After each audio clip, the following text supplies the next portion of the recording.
The little history of it is that this is the Babylonian captivity, and this is the first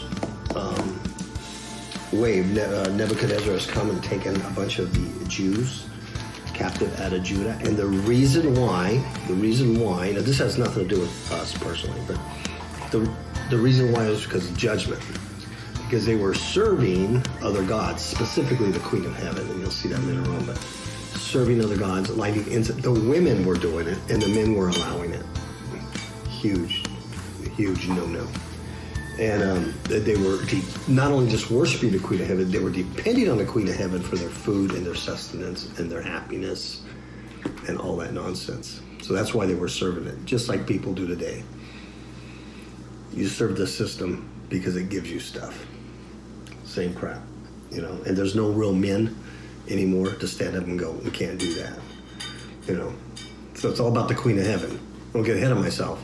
But gay pride parades, they're all, and I'm not going to say men, they're all male, they're all feminized males. You might have a few masculinized females in there, what you'd call dykes or butches, but for the most part, what do you see? Hundreds, if not thousands, of feminized males. When you have Drag Queen Story, do you have a masculine female entertaining kids? You have a feminized male. And it attracts little kids because they look like clowns. Whereas a female dressed like a man wouldn't attract a little kid because it just looks like a man. That's all the Queen of Heaven. It is a androgyne. Demasculizes the male, uplifts the female, the goddess. It really is all goddess worship. It really is. There is no other place to look. It is all goddess worship, which is ultimately Lucifer, Venus. But that's what you see today.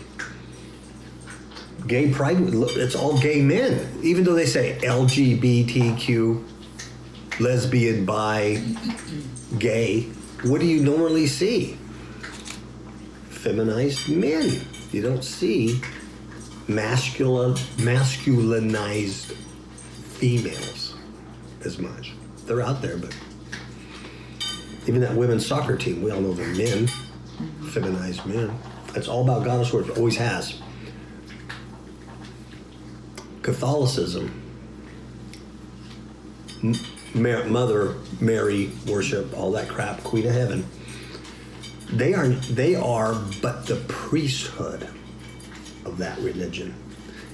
Catholicism is the priesthood performing the rites and rituals to their goddess.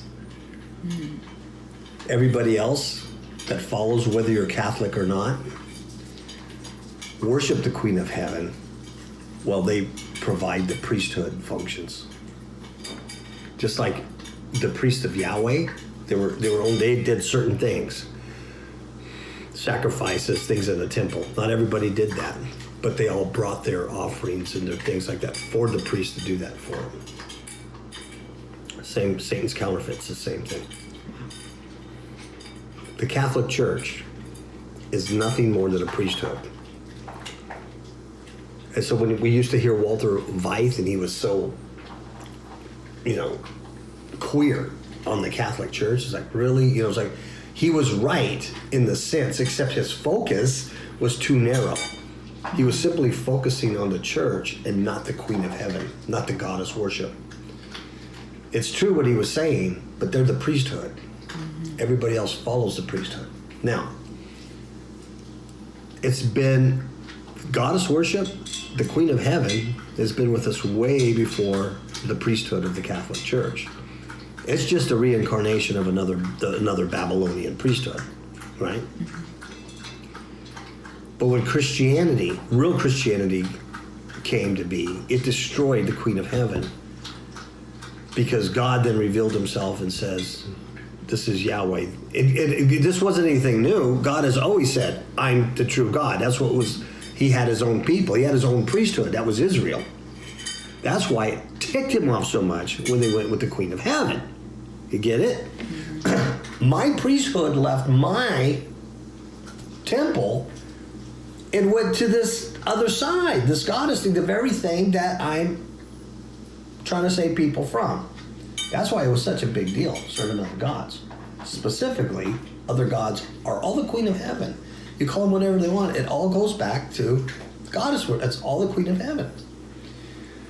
So Christianity, real Christianity comes. Jews and Gentiles believe in the real God through Christ, right? 400 years later, it's not until the Roman Catholic Church starts, because it couldn't destroy Christianity, tried to kill them, tried to light them on fire, tried to do all this stuff, couldn't wipe it out, right? Christianity, as we saw in sometimes in those History Channel things, all the god worships of Jupiter and Saturn, all those temples become empty. That's why you don't see temples of Athena anymore and things like that, because Christianity about wiped it all out. You see? So it was a mortal wound. It was a mortal wound to the Queen of Heaven, to one of her heads. It's a Babylonian whore riding the beast, Jerry. The beast is none other than Lucifer. Yeah. And that Babylonian whore is the mystery religion. Mystery just means that people don't see it. It's a cult. It's hidden, but our neighbors do it. That guy across the street does it. That guy does it. Whether they're Catholic or not, either with Yahweh or with the Queen of Heaven. The Catholic Church and Catholics are nothing more than the priesthood of it. They keep her fed, and they proselyte people. And then they also got into the evangelical church and became one with the emergent church, see? So they couldn't wipe it out, so it was a mortal wound. So 400 years after Christ, 400 years after Christ, it gets paganized. Christianity gets paganized. We can't wipe it out, so we're going to take Christian elements, mix it in with the Queen of Heaven, and of course, you form your Roman Holy Catholic Church. It's no different than any other ancient Babylonian priesthood. Just changed names. And it's still with us today.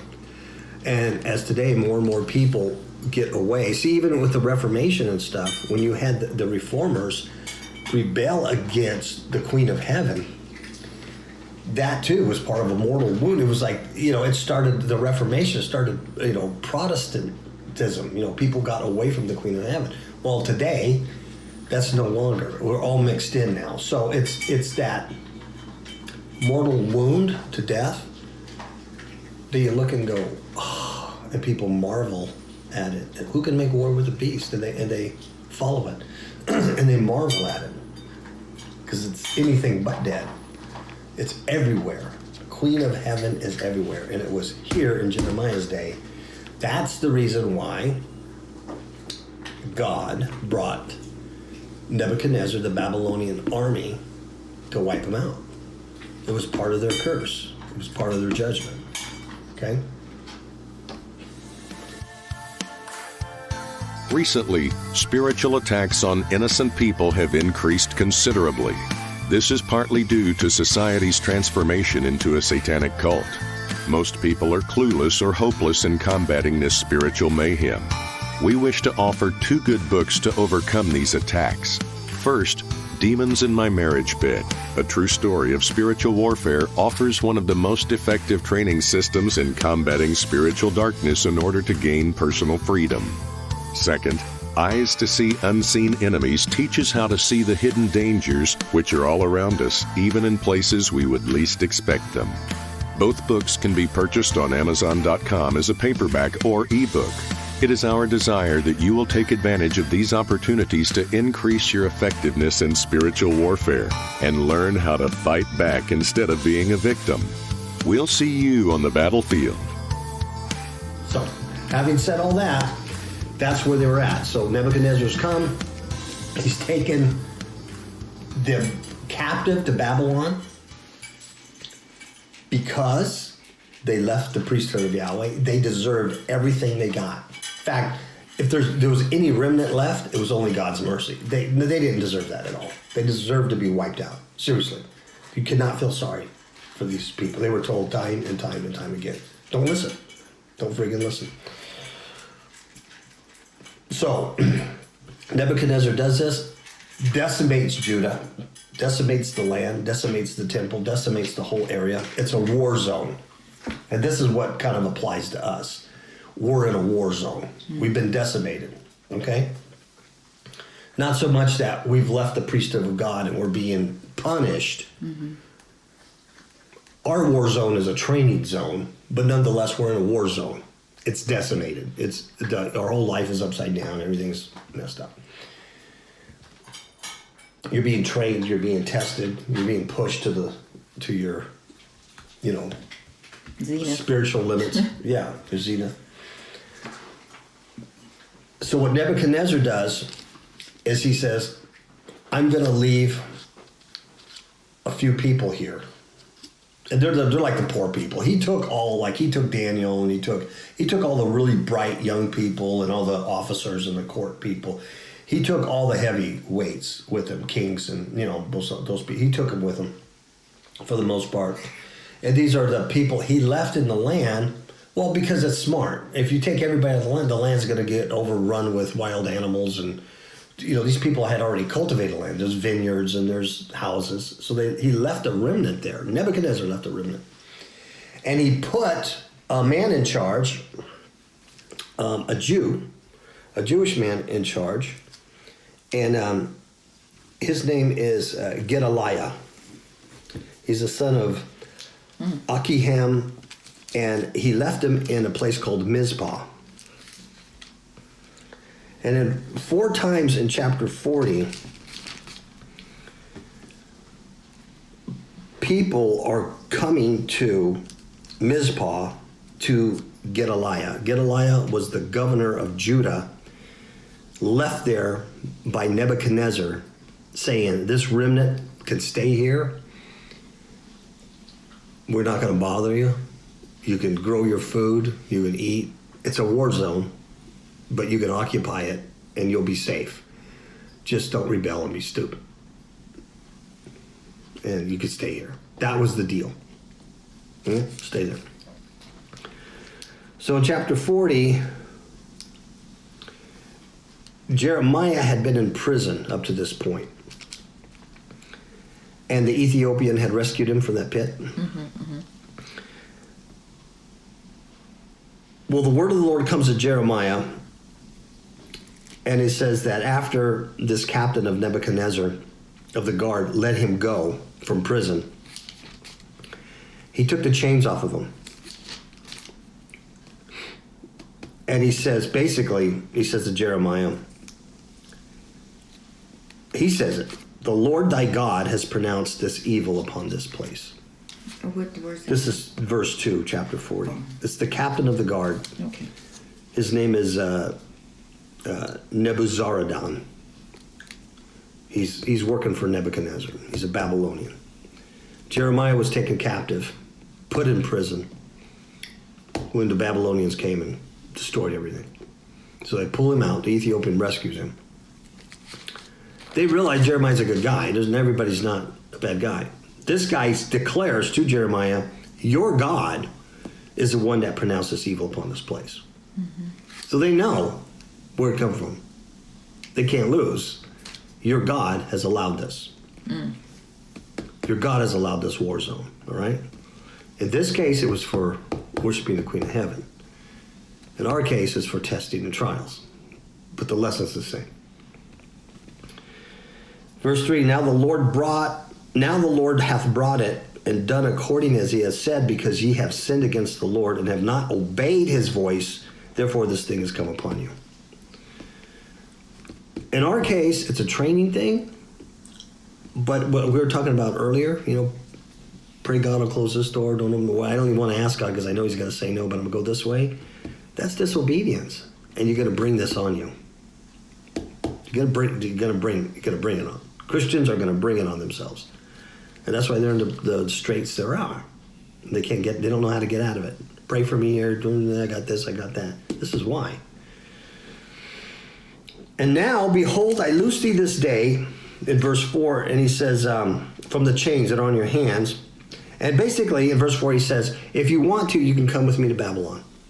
And I'll take care of you, you'll live in peace, no harm will come to you, you'll be fine. He goes, but if you want to stay here, they're still in Judah, look, all this land is before you, and you can stay here. So you go wherever you want. It seems convenient for you. So he's allowed to make the choice. So Jeremiah said, I'm going to stay. Now look at verse 5. It says, now while he was not yet gone back, in other words, he didn't go to Babylon yet, he said, go back also to Gedaliah the son of Ahikam, the son of Shaphan, whom the king of Babylon hath made governor over the cities of Judah, and dwell with him among the people. Or go wherever you want, what seems right to you. So the captain of the guard gave him food and a reward, and then let him go. So right there is the first time we hear of this guy. It's just the 5 times it's in chapter 40. So it's important about this governor over Judah. Go to him. It's a safe place. So then in verse 6, it says, then went Jeremiah unto Gedaliah, the son of Ahikam, to Mizpah. You're going to see that 4 times. Gedaliah at or to Mizpah. And he dwelt with him among the people that were left in the land. So you get the picture there. War-torn land. Jews are taken to Babylon in captivity. Everything's destroyed, but he leaves a little remnant there. And he says, he sets this guy, probably Gedaliah was some captain or some warrior or something, a part of the Jewish army that could be trusted. You're the governor here. You govern these people, and you guys will be okay. Just don't rebel against us. You're under our deal, but you can live there. It's not a bad deal. And you can kind of rebuild and grow your food, and you can live. Well, it wasn't like it was before, but you're the one that screwed it up. So just deal with the punishment until it's over with, is what it's saying. And then in verse 7, it says, now when the captains of the forces which are in the field, these are Jewish captains. This is the Israelite army. They were in the fields. They and their men, when they heard that king of Babylon had made, here it is again, Gedaliah the son of Ahikam governor in the land, and had committed unto him men and women and children and the poor of the land, of them that were not carried away captive to Babylon. So that's already twice we've seen it. You're going to see it 3 more times. So my emphasis is that that's very important. Gedaliah in Mizpah is very important. Go there and hang out in safety, even though it's a war-torn zone. It's not what you used to know, but hang there and you'll be okay. Don't seek other help. That's what the lesson's going to be. Do not go to Egypt. Stay where I've put you, even though it's unpleasant. And then in verse 8, then they came to Gedaliah to Mizpah. There it is again. How many times does God have to tell us, Gedaliah to Mizpah? Then, now, these are the warriors, the captains of the armies of Israel that weren't taken captive, that were out in the field trying to fight. They lost, but they weren't taken captive. Then they came to Gedaliah to Mizpah, and it names all these different sons, Johanan, Jonathan, all these guys.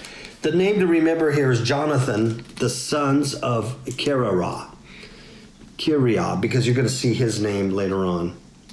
And then there's Sarah and the sons of some, and all these men. But you don't hear of them again. Only Jonathan from Kiriah is the only one you're going to hear about again. And verse 9 says, and Gedaliah, there it is again, his name, the son of Ahikam, the son of Shaphan. Of course, I didn't do a word study on these names because I'm using a hard Bible, but I'm sure that means something.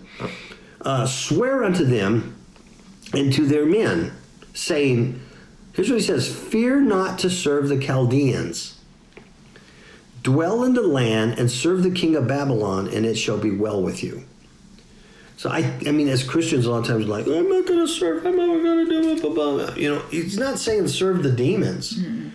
What he's saying is accept your fate right here. Don't rebel against where God has you right now. and try to seek other help, and everything will be okay. It's all going to work out okay. There's a reason why you're there right now. I mean, God's just not throwing you into the lion's den just because you've got nothing else to do. He's trying to teach you something, trying to train you something, trying to strip you of something. He's trying to deep root you, or in some cases, there's rebellion and he's bringing you back. But in either case, you're in a place that's not what it used to be. You may have put yourself in that place on purpose by walking through a door. Mm-hmm. Questionable. I don't know if I should do this or not. Okay. And then, okay, you're a man and you have a porn addiction.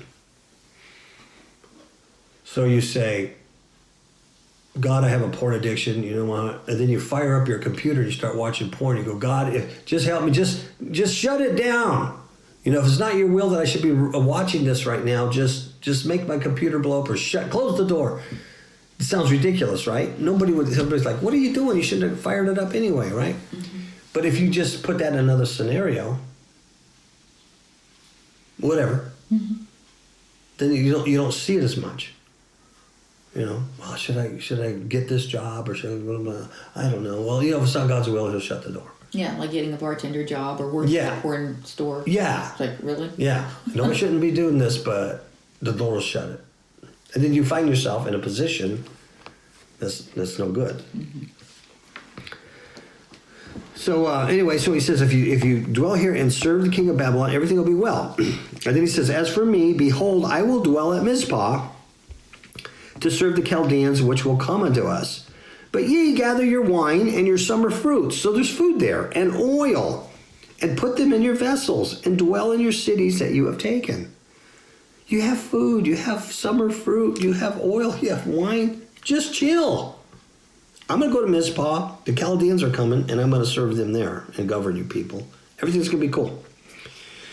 Verse 11, likewise, when all the Jews that were in Moab and among the Ammonites and in Edom, notice all these are places of pagan origin. Ammonites serve different gods, Edomites, Moabites. They're all serving pagan gods.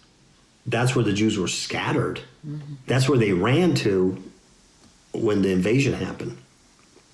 So all these Jews that were everywhere, and they that were in all the countries heard that the king of Babylon had left a remnant in Judah, and that he had set over them, here it is, Gedaliah the son of Ahikam, the son of Shaphan.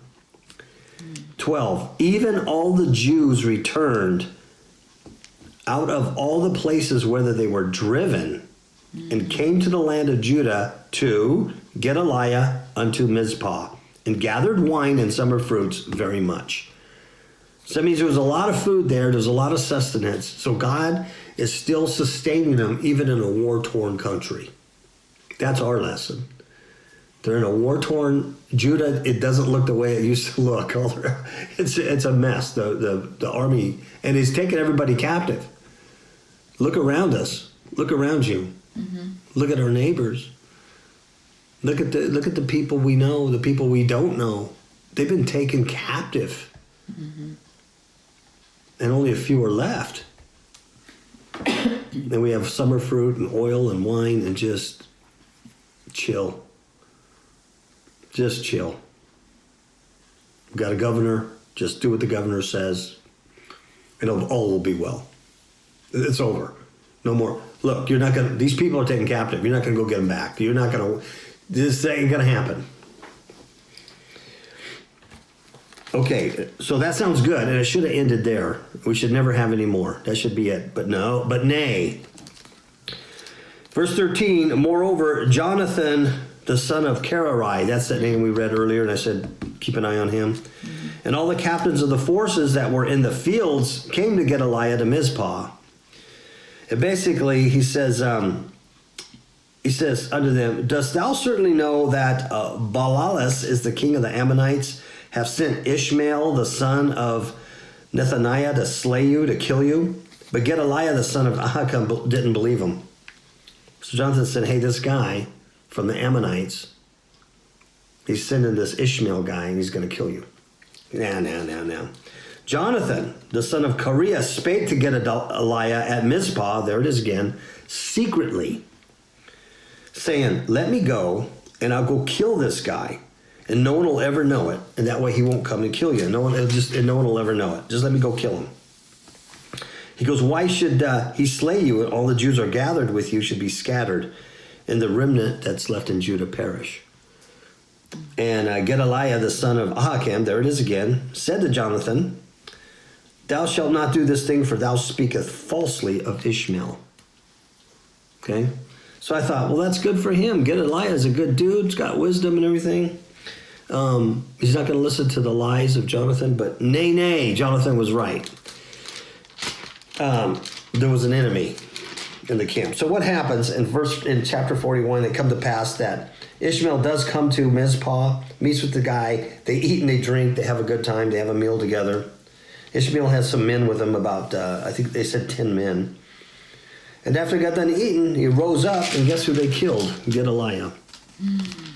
They killed him, whom the king of Babylon had made governor over the land.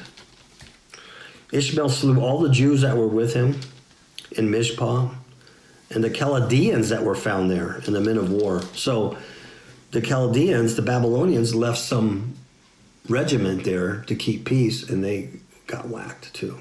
No good. And it says, and it came to pass the second day after he had slain Gedaliah, nobody knew it. And it goes on and on. I'm not going to do this big thing, but basically, this guy kills a bunch of people that come. There's just some guys that shave their beard to serve in the temple, do something, light some incense to Yahweh, do the right thing, and he killed them. And he's throwing everybody in a big pit. And the big pit goes back to, I think, King Asa or something. There's something to it. So he throws all these dead bodies in a big pit.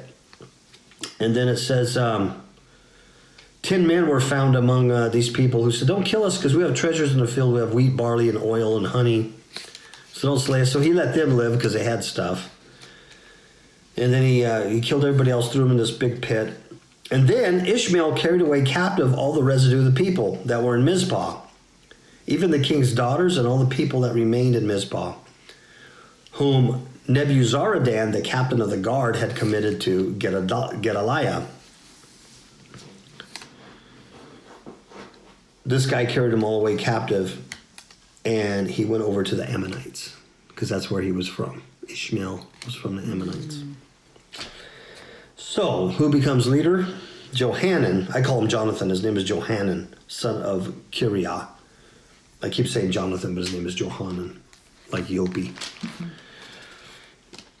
So that's that name again. And then, so he becomes leader of anybody who's left. And all the captains of forces that were with him heard of the evil that Ishmael, the son of Nahaniah, had done. Remember, they weren't at Mizpah. So Gedaliah was at Mizpah with the remnant, and they were eating summer fruits. They had in the Pearl Land. So they come. And they took all the men, and they went to fight with Ishmael.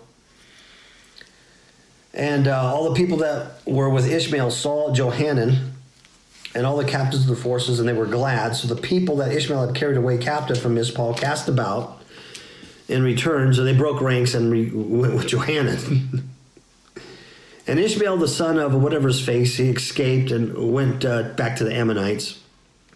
And then Johanan of the sons of Kareah, who seems like a pretty good guy now. So he wasn't lying. The guy was going to kill Gedaliah. And he said, let me kill him before he kills you. Seems like a pretty good guy. But see, he turns out goofy too. He took all these people with him, the remnant he had recovered from Ishmael, from Mizpah, that he had slain Gedaliah the son of Anakim, even mighty men of war, and the women and the children and the eunuchs whom he had brought again from Gibeon. And they departed and dwelt in the habitation of Chimham, which is by Bethlehem. Now here's the problem right there. If it would have stopped there, Johanan would have been a good guy. He tried to warn Gedaliah that Ishmael was going to kill him. Let me whack him before he does this. No one will ever know. It'll be peace. So he was willing to live like that. Mm-hmm. But when Gedaliah wouldn't listen to him, and he got killed, and then Ishmael took the remnant away, he had to go back and fight and get the remnant back. So now, instead of just going back to Judah and go, we're just going to hunker down, this ain't going to happen again, I'm the leader. Here's the problem. They go to this place, which is by Bethlehem, and it says to go to enter into Egypt. That's where the problem is. And the reason why they want to enter into Egypt is for safety.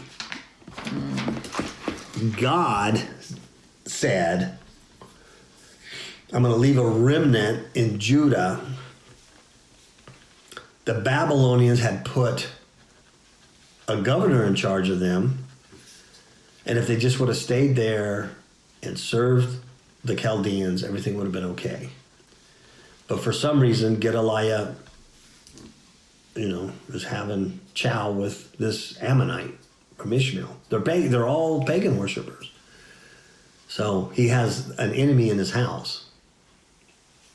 And after they have a good time, he rises up and kills them. And then takes the remnant to Ammon, to the Ammonites. And you know what they're going to do to them there. Make slaves of them or whatever. So then they're rescued again. But instead of staying where put in the war-torn land, we've had enough of this. We can't deal with this no more. We have got to do something about it. Let's go where it's safe. And there's the problem. And that's kind of our lesson. Mm-hmm. And so they go there, that's in verse 17, to go to enter into Egypt. Verse 18, because of the Chaldeans, they were afraid of them, because Ishmael, the son of Nethaniah, had slain Gedaliah, the son of Ahikam, whom the king of Babylon made governor in the land. So they were afraid of the Babylonians, the Chaldeans, because this other guy, Ishmael, the Ammonite, slayed their governor. But they had nothing to do with it. In fact, this guy warned them of it. But now they're scared. Oh crap. Fear. And fear drives people to do bizarre things, right?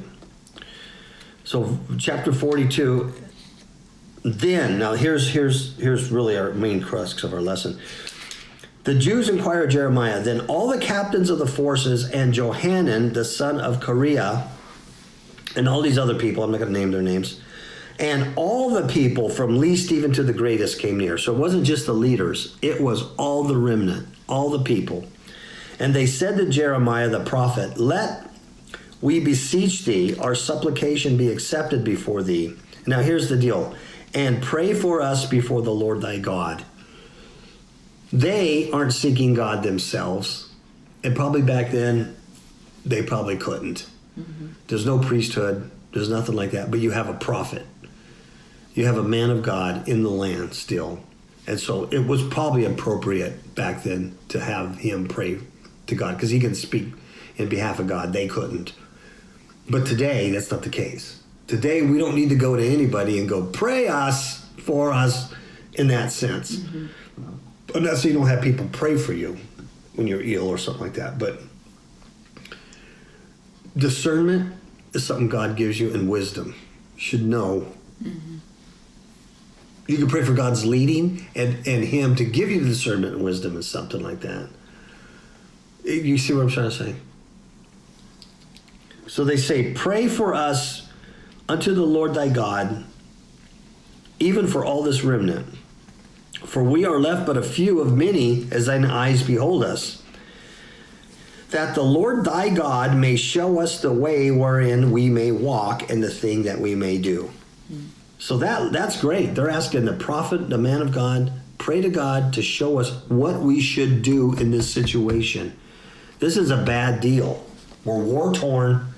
The Chaldeans have destroyed Judah, have taken all of us captives. There's only a few of us left. Then this thing happens. This Ammonite, Ishmael guy, comes and destroys their governor. Now, what remnant of the army we have left, we're scared that we're going to, now the Chaldeans, because they killed the Chaldeans that were here too, that we're going to get blamed for it. So they're scared. So tell us what we should do to God, right? In verse 4, chapter 42, then Jeremiah the prophet said unto them, I have heard you. Behold, I will pray unto the Lord your God according to your words. And it shall come to pass that whatsoever thing the Lord will answer you, I will declare it back unto you. I will keep nothing back from you. So whatever God says, I'm going to tell you the truth. That's the job of the prophet. I'm not going to whitewash anything. Whatever he says, I'm going to tell you. So, okay. So verse 5, they said to Jeremiah, the Lord be a true and faithful witness between us, if we do not according to all things for the which the Lord thy God shall send thee to us. Check this out in verse 6. Whether it be good or whether it be evil, we will obey the voice of the Lord our God. And it should end right there. So whether we like the outcome or not. So God says, no, I don't think you should get that bartending job at the strip club. That's not what I want you to do right now. And you go, how can I pay? How can I pay the rent then? This is a good opportunity. They're going to pay me 6 figures, right? So you look at whether it be good or for evil. You consider that, man, that's going to bring evil on me. I can't put food on my table. I will obey the Lord, no matter what you think. So, like in our case, we're in a situation here where getting buffeted, you go through great testings and trials and persecutions, all kinds of stuff. And it's like evil. But if God says, this is where I want you to be, we'll do whatever you... That's what the people say. So, it should have ended right there also, right?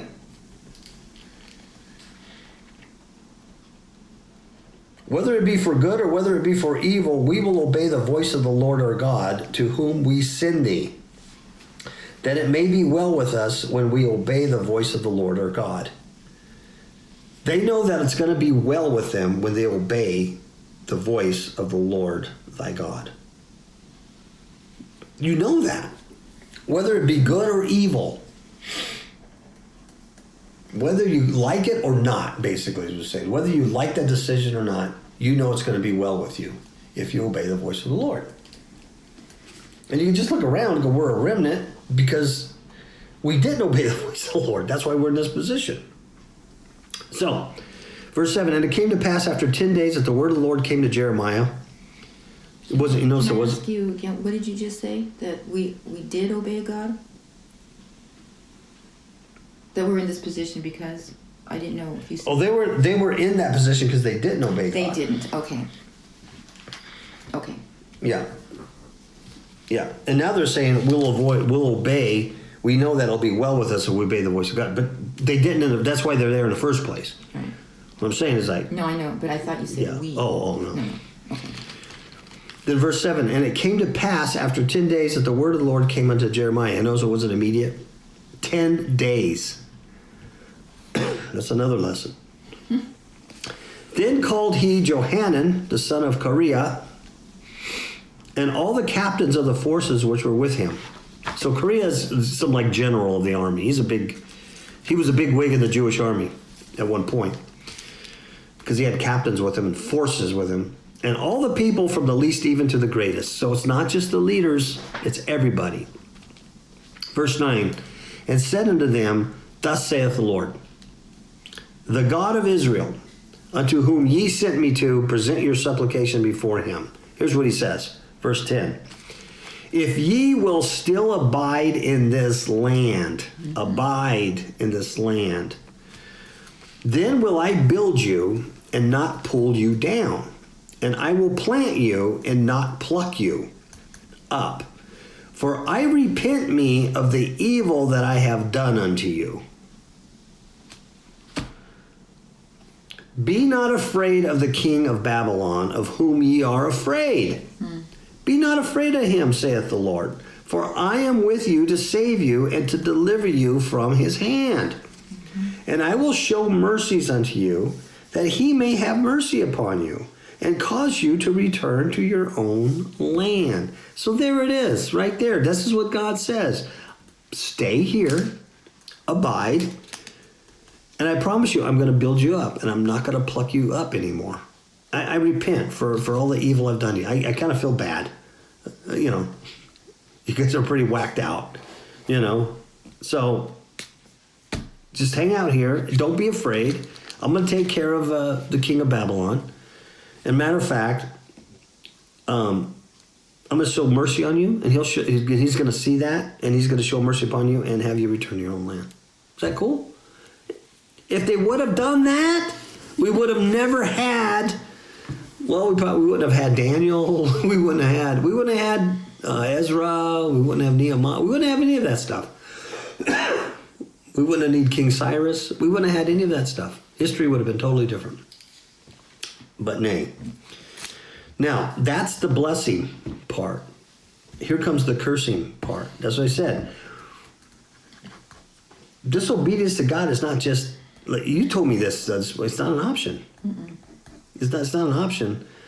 He tells you not to do something, or you say, well, I'm going to pray about it, just close the door if that's not your will, and then you do it anyway.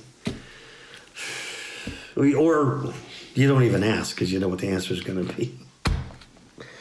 Wow. This is the cursing. Okay.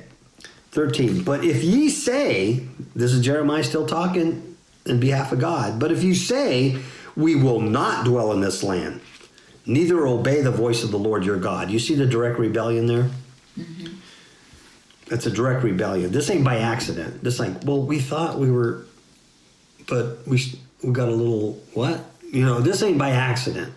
This is a direct, no, I will not do that. Saying no, but we will go into the land of Egypt. And why doesn't God want them to go to Egypt? Number one, he delivered them out of Egypt by a mighty hand. They were slaves, oppressed, and he delivered them out of Egypt. God does not want you going back to the world or anything that's going to give you assistance because you don't like where he's put you. That's big. So they want to go back to Egypt. And why do they want to go to Egypt? And why is it that God hates us so much? It says, where we shall see no war, nor hear the sound of the trumpet, nor have hunger of bread, and there we will dwell. So there it is, comfort. They want to go back to the place of comfort. They don't see no war. If they go back, if you start complaining and go, I just want to go back to the way it used to be.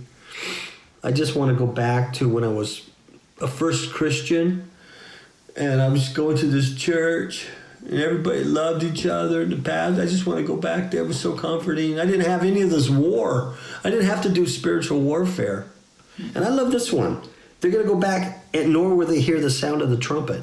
You know what that is? That's the alarm that the enemy is upon you.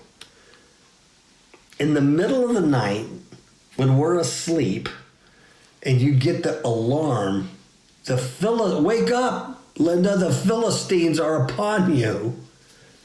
It's time to rise up and fight with the jawbone of an ass, right? It's not time to lay there and wish it would go away and it could be like it was before. Mm-hmm. The time is, that's the trumpet. It's the guy on the wall telling you the Philistines are upon you. Not, oh, they're going to come, or maybe someday could have, would have, shit. They're here. They've entered the house. We got a war. We got to do some spiritual warfare. But see, they want to go to a place where there's no trumpet call. Don't even talk to me about spiritual warfare. I don't even want to hear about demons in my marriage bed. And I don't want to hear about demons coming to me at night. I don't want to hear them lying spirits. I don't want to hear them. I don't want to do spiritual battle anymore. I don't even want to hear about it. It doesn't exist. God is on my side. Right? They don't want to hear the trumpet call. I do. Yeah. Because that's the place God has put us. And that God had put them. He said, if you just dwell there, I will build you up. I'm not going to pluck you up anymore. I repent of the evil that I've done to you. But you You have to stay there. That's where I want you. You asked me. You inquired of my prophet, what shall I do? I'm telling you. And so this is the curse part. But if you go, we'll go to the land of Egypt where we shall see no war, nor hear the sound of the trumpet. We're not going to even hear the war cry. It's not even going to happen. We're going to be so comfortable. And guess what? We'll never hunger for bread, and there we shall dwell. We're just going to be fat and happy and jingy-jangy, and everything's going to be good. I love just good, positive sermons.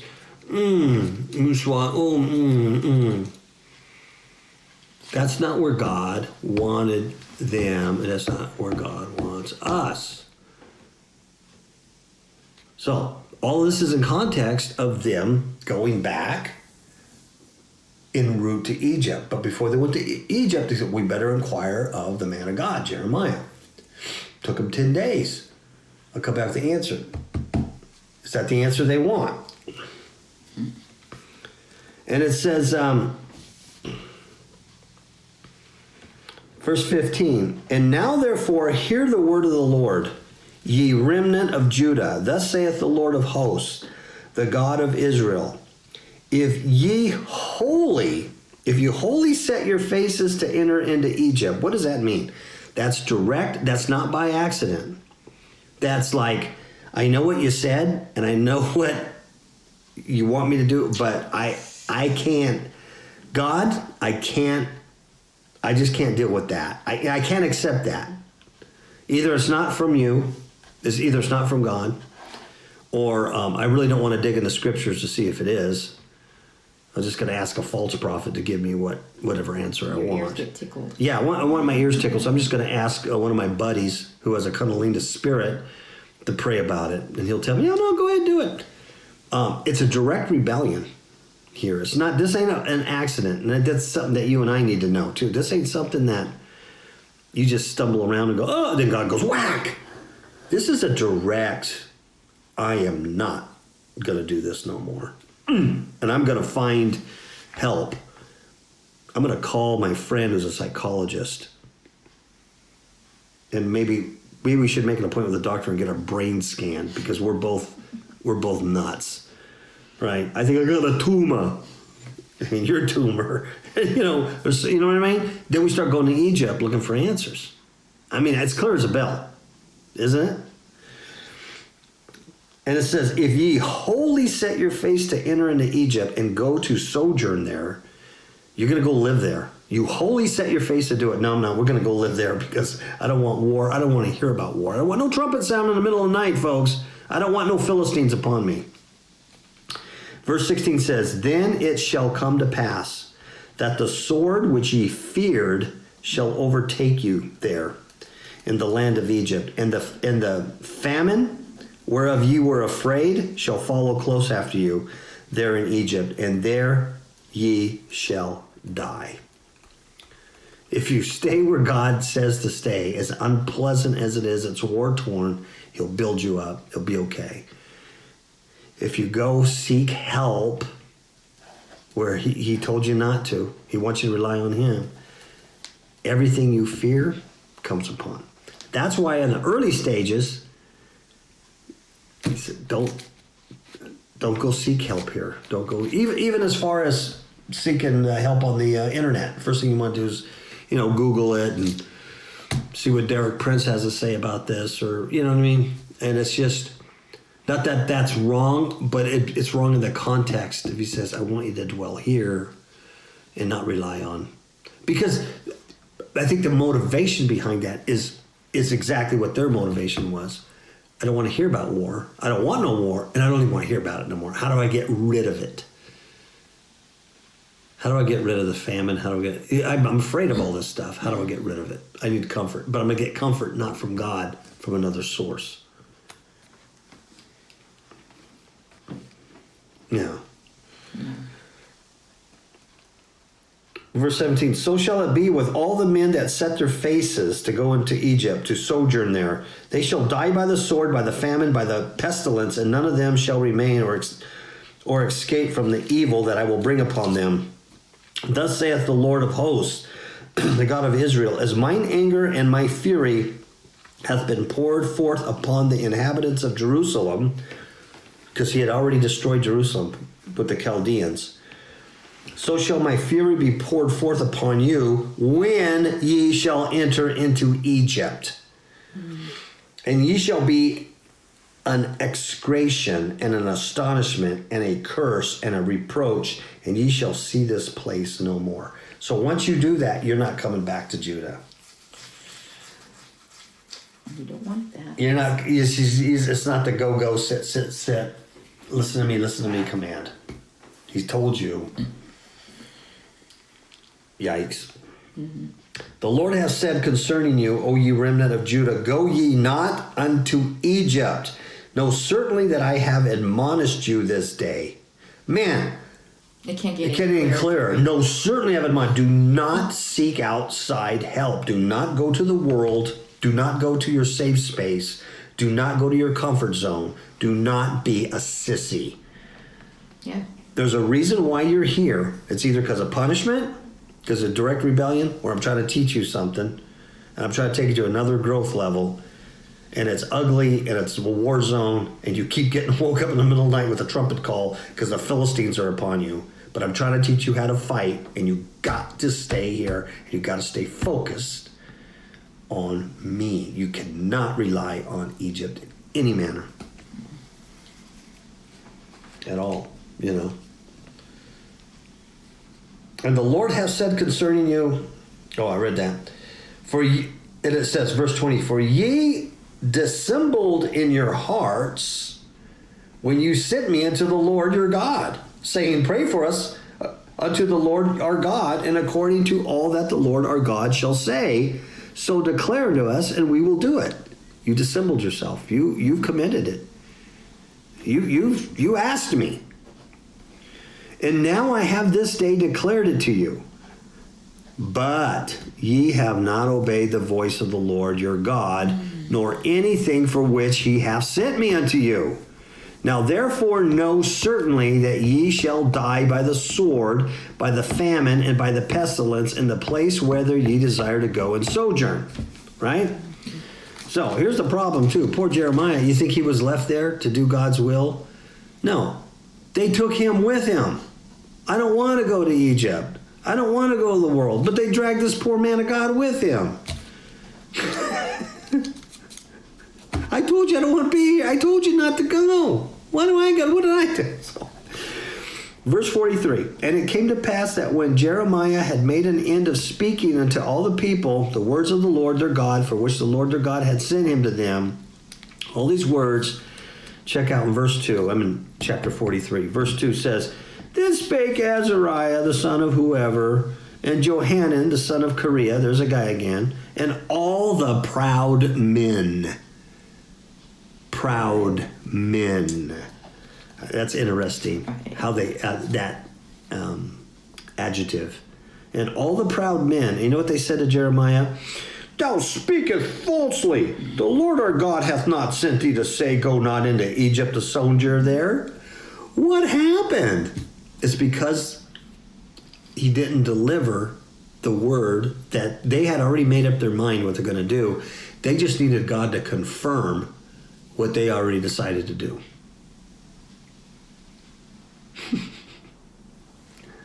They either don't pray to God at all about it, or do what you're going to do anyway and just ask God to confirm it. Just go ahead and do it and then ask God to bless it. No. God, I am going to obey you in this. I'm going to obey God. Oh, yeah. I just have to say it, Jerry. Yeah. Yes. No. Oh, yeah. Okay. This is your lie. Then it says, but in verse 3, but Baruch, the son of Neriah, setteth thee on against us, for to deliver us into the hand of the Chaldeans, that they might put us to death and carry us away captives to Babylon. Now Baruch, the son of Neriah, there's an apocryphal book called of Baruch, but also he's his brother or something. It was one of the ones that got killed with Gedaliah. So what they're saying, he's the one telling you to say this so we could get captured by the Chaldeans and get whacked. So imaginations, all kinds of stuff that's not true. Verse 4, so Johanan, the son of Kareah, and all the captains of the forces and all the people, check this out, obeyed not the voice of the Lord to dwell in the land of Judah. Holy moly. You just you can't fix stupid, and you can't fix stupid, and you can't feel sorry. After what you just were told, you're going to die. But Adam was the same way. He was the same way. If you eat of this tree, you'll die. You want to die. Okay, crunch. What is wrong with our brains, Jerry? Why can't we just trust God? 4 fingers back. But Johanan, the son of Kareah, and all the captains of the forces took all the remnant of Judah that were returned from all the nations, whether they had been driven to dwell in the land of Judah, even men and women and children, and the king's daughters, and every person shall Nebuzaradan, the captain of the guard, that had left with Gedaliah, the son of Ahikam, the son of Shaphan, and Jeremiah the prophet, and Baruch, the son of Neriah. So even Jeremiah and Baruch had to go. He took everybody. So they came into the land of Egypt, for they obeyed not the voice of the Lord. Thus came they even to Taipan. And anyway, it continues on, and there's some other things that happened where Jeremiah took some large bricks or stones and put them in a kiln there and in front of everybody. And they're like, what are you doing putting big stones there? And he says, see where I'm burying these stones in this kiln? You can't see them? The king of Nebuchadnezzar is going to set his palace right here. This is his palace going to be set right here as he destroys all of Egypt. Which happened, by the way. Nebuchadnezzar went in there and just kicked the horse poop out of Egypt. Where they went. Exactly where they went. Had they stayed in Judah where God told them to, they would have been okay. So it goes on. Just one thing I want to cover about the Queen of Heaven, because I was talking about that earlier.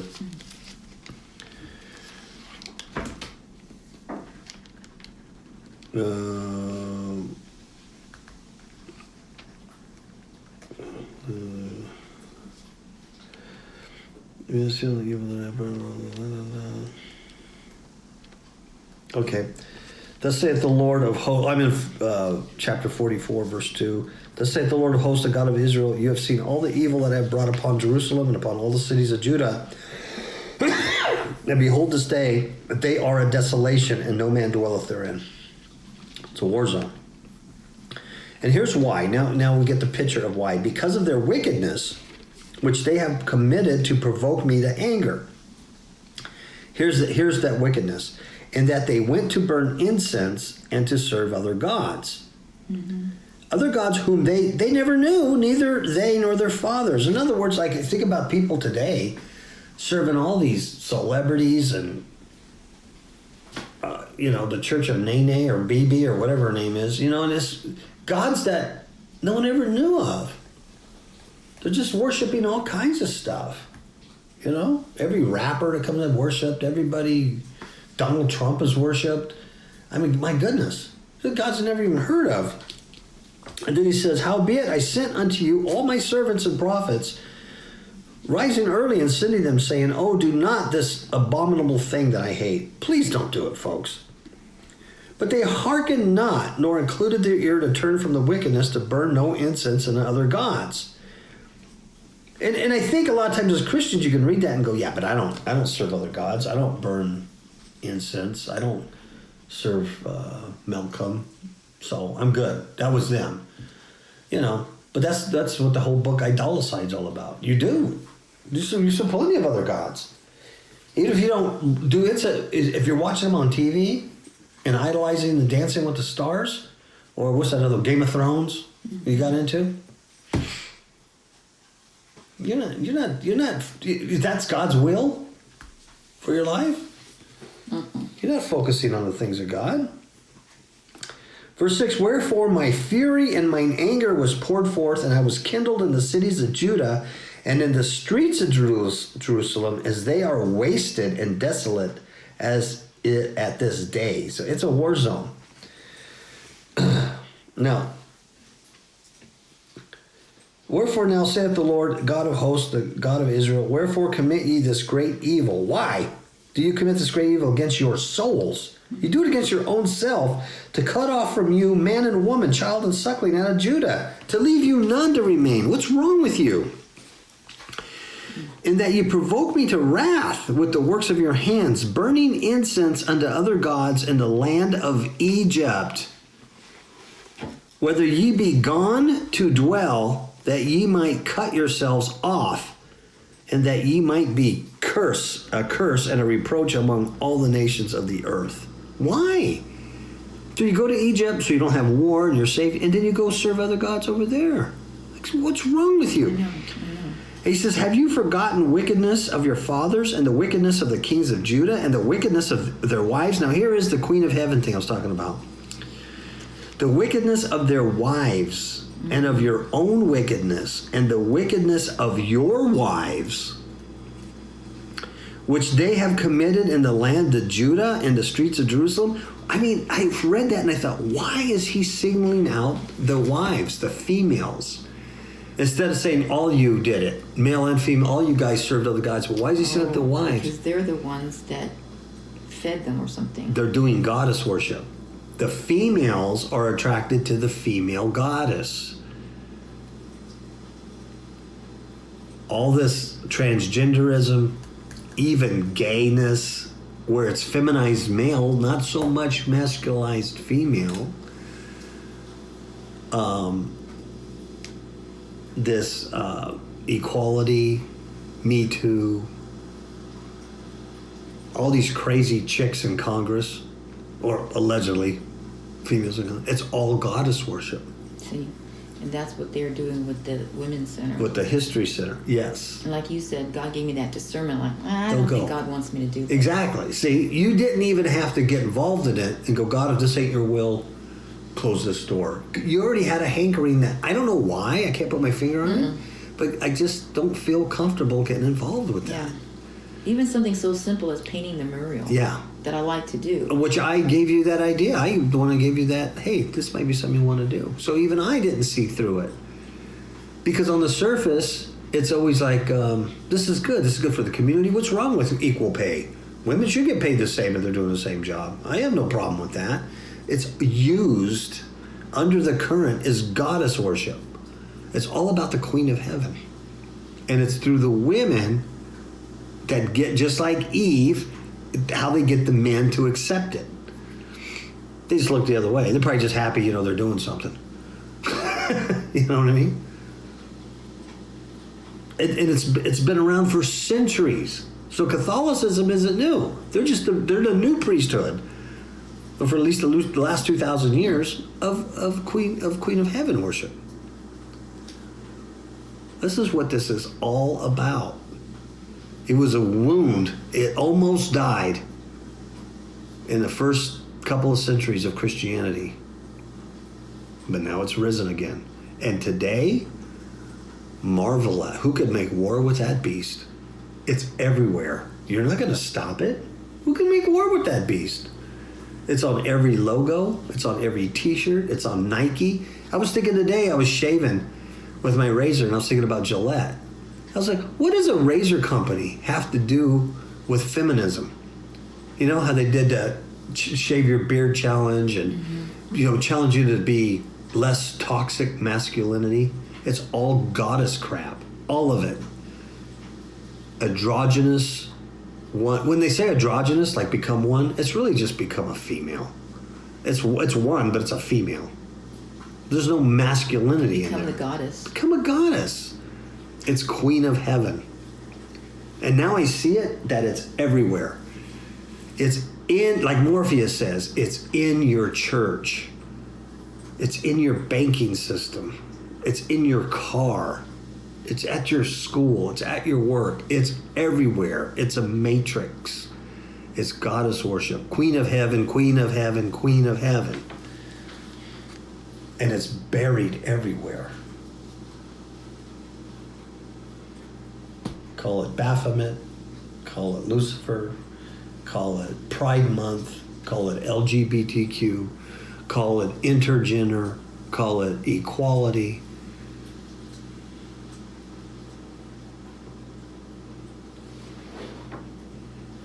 Queen of Heaven, which is the opposite of Yahweh, who we call Father. And we are sons of God. Yeah, sons of God. It's just it's upside down, reversed upside down. I can see it now clearly.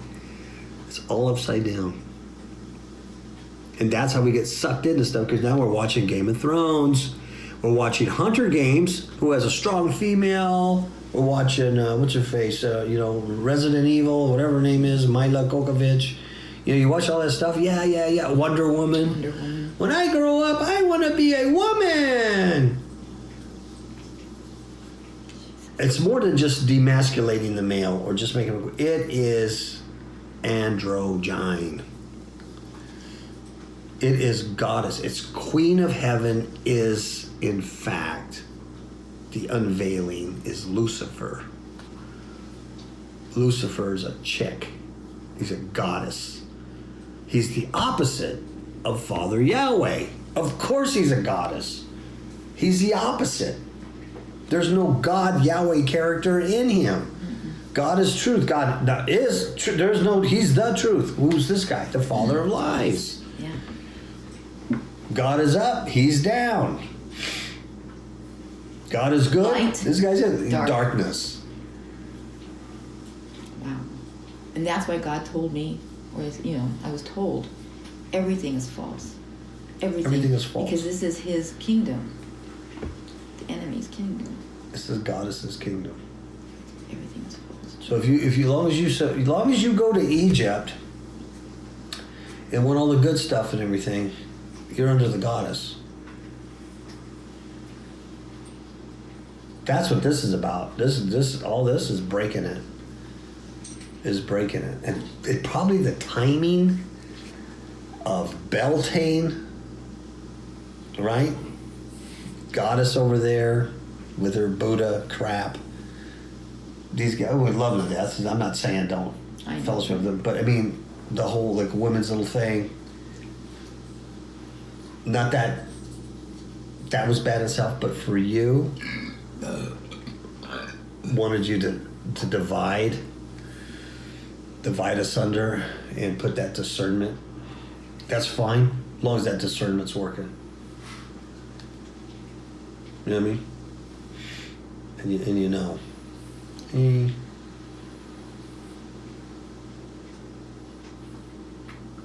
Because it works through the wives. Have you forgotten the wickedness of your fathers and the wickedness of the kings of Judah and the wickedness of their wives and your own wickedness and the wickedness of your wives? Why are the wives mentioned? Which they have committed to the land of Judah in the streets, which means it wasn't hidden, Jerry. That's verse 9, chapter 44. And then verse 10 says, and they are not humbled even to this day, neither have they feared nor walked in my law, nor in my statutes that I set before you and before your fathers. And there's a 12-fold judgment there. Behold, I will set my face against you for evil, to cut off all Judah. So once again, he talks about Egypt sojourning there, famine, astonishment, curse. And let's see, there's Queen of Heaven stuff in here. Where am I at?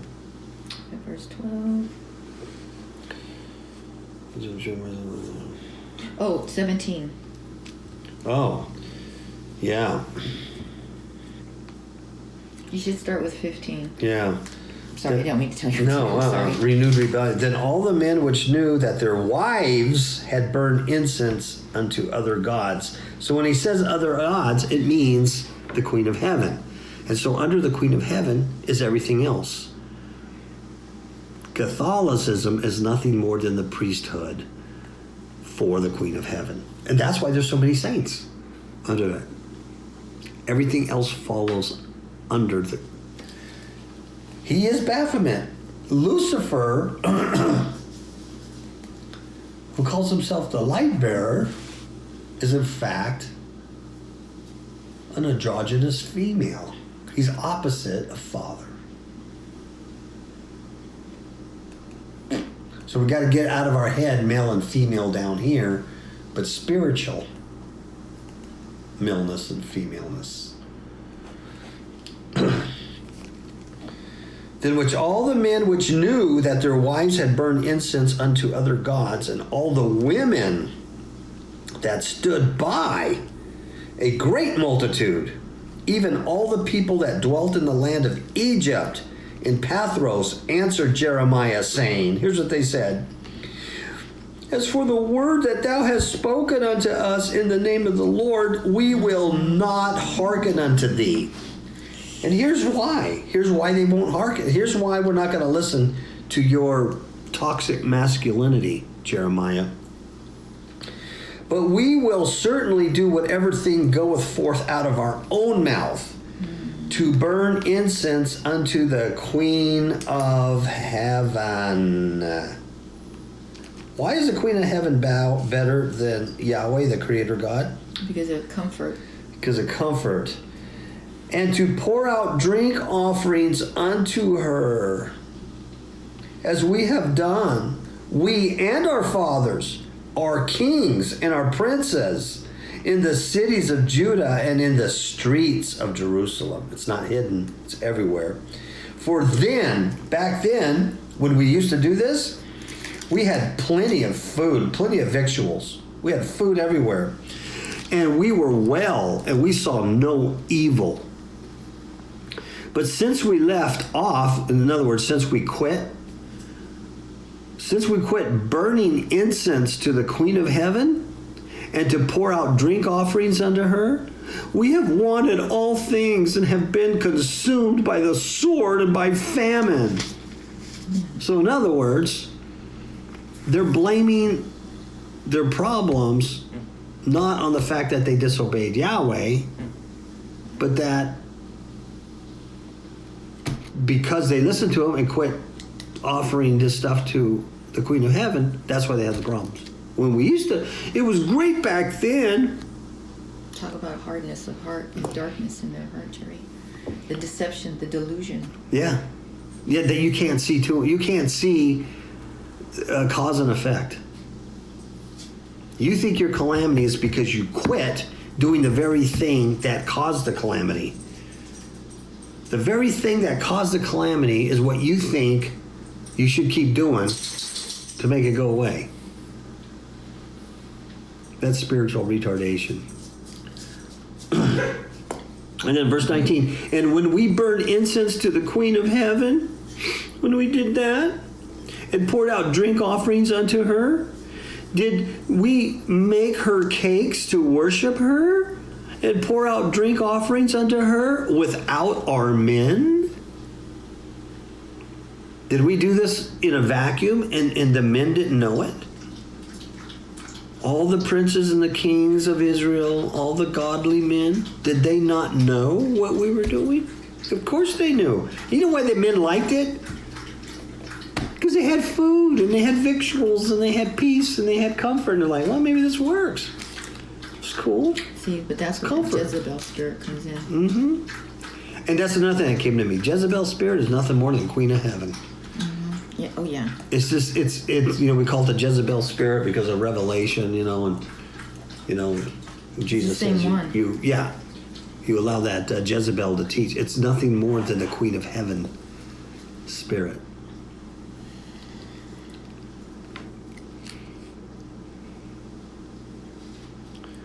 Anyway, then Jeremiah says to everybody, the incense that ye burned in the cities of Judah and the streets of Jerusalem, you and your fathers, your kings, your princes, and the people of the land, did not the Lord remember them, and came it not into his mind, so that the Lord could no longer bear it, because of the evil of your doings and because of the abominations which you have committed?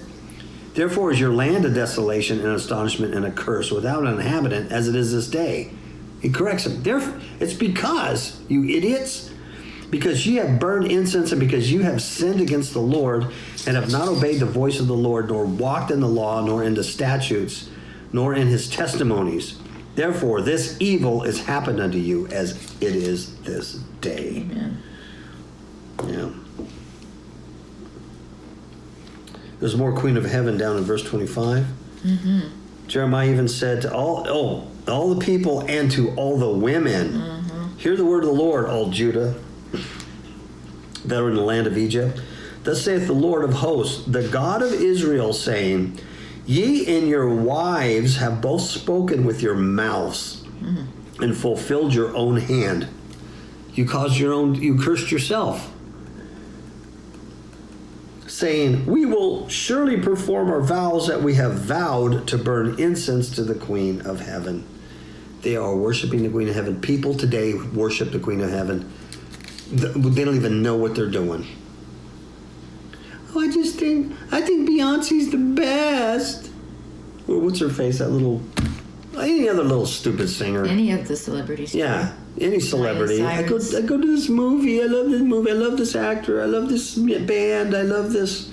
All Queen of Heaven crap.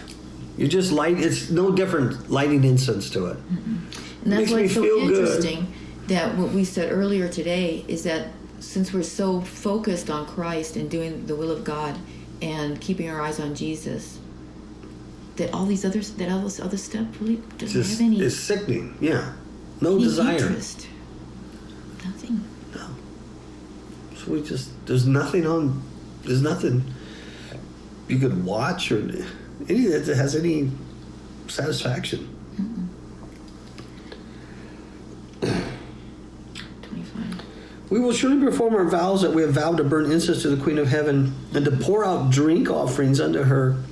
Ye will surely accomplish your vows and surely perform your vows. Therefore hear ye the word of the Lord, all ye Judah that dwell in the land of Egypt. Behold, I have sworn by my great name, saith the Lord, that my name shall no more be named in the mouth of any man of Judah or in the land of Egypt, saying, the Lord God liveth. You're not going to now come back to me and use my name in vain, is what he says. Yeah.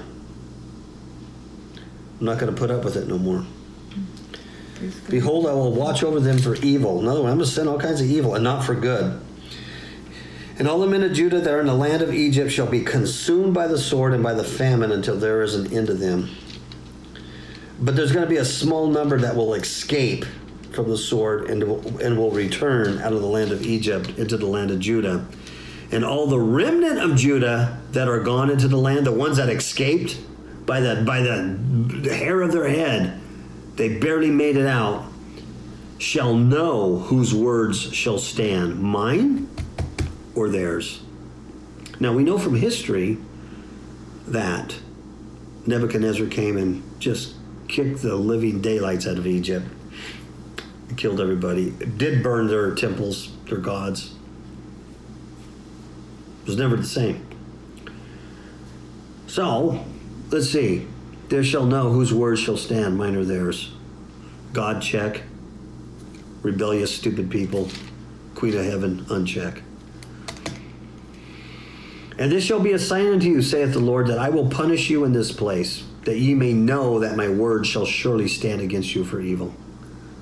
Everything I said is going to come true, he says. Thus saith the Lord, behold, I will give Pharaoh Hophra, king of Egypt, into the hand of his enemies, and into the hand of them that seek his life, as I gave Zedekiah, king of Judah, into the hand of Nebuchadnezzar, king of Babylon, his enemy, that sought his life. In other words, I'm going to make it happen. And that's it. Is that amazing? So there's twofold stories there. I mean, twofold lessons. One in general, Yeah. for everybody else, and then specifically for us, in the sense that we are in a place of a war zone. Literally, we are in a spiritual war zone of desolation, and but we're sustained. You know, we got the oil, you got the wine, and you got the summer fruit. And it happens to be summer. Go figure. Oh, yeah. Isn't that weird? You know, we got the oil, the wine, we got the summer fruit. So we have food to eat. Oh, and plenty of it. It says there's plenty. There's plenty of it. There's a lot. So it's not like you got to go scavenge for it. And yeah, but we're in a war zone. Things are up. You know, things have been tore up. You know, have been dug up, rooted up. You know, the trumpet keeps sounding, man. The Philistines are upon us. War. You know? Time to go to war. Time to go to praise. Time to do what we've been taught to do. Yep. You know, we're at war. And those things are happening. And it's not comfortable. But it's like, God, this is where I want you to be right now, because I'm going to build you and not uproot you. You're going to be built here. You need to stay here, because if you go over there, I'm destroying all this. I'm destroying all this. No, see, now that starts to make even more sense. Here's why I want you to stay here. This is why I want you to stay at home, hunkered down in my word, and not out there doing stuff. Why? Because if you're out there doing stuff, that when it comes down, you're going to go down with it. And that's exactly what God told me from the very beginning. I'm disciplining you so that you will not be condemned with the rest of the world. Yeah. That's in right there. Hebrews. Yeah. Get out of her, my children. Get out of Babylon. We always look at that as, you know, the Babylonian church. Get out of the world, man. Get out of worldly things. System. Get out of the world system. It's never going to work. It's never going to work for Christians to be riding the fence. Never. And it certainly isn't worth it. When you're looking at eternity, my goodness, what can the Queen of Heaven, what kind of comfort can the Queen of Heaven give you here? What kind of fame and fortune and comfort can she possibly give you compared to eternity? Yeah, the only thing that is of value to me, to you, is to see the Lord's face and go, welcome. Yes. My good and faithful servant. Yeah, you made it out. Only thing that has value to it. Only thing. I yelled and I screamed, nearly spoke things obscene, all just to get your attention on me. I whispered in your ears, I use love, I use fear, all just to get you. You listen to me.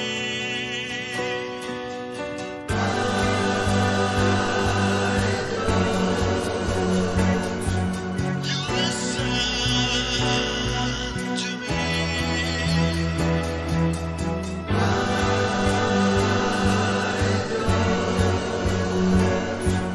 You listen to me. I'm standing at your door, knuckles to the bone, my blood runs on the floor. Well, I'm clawing and I'm scratching and I'm begging you just to let me in.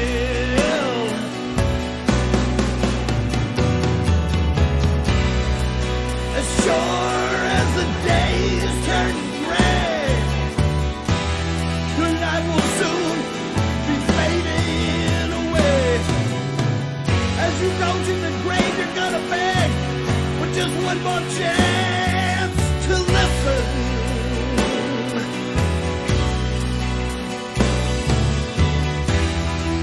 The sun turns into night. The moon refuses her light. The stars that fall from the sky. Darkness, darkness, cover your sight. I gave you all my mind. I was hoping you would find just a little time, oh, just a little time to listen to me. Yeah, I got disappointed and I cried, not gonna lie. I got depressed and then I resigned. for the life of me, I just can't figure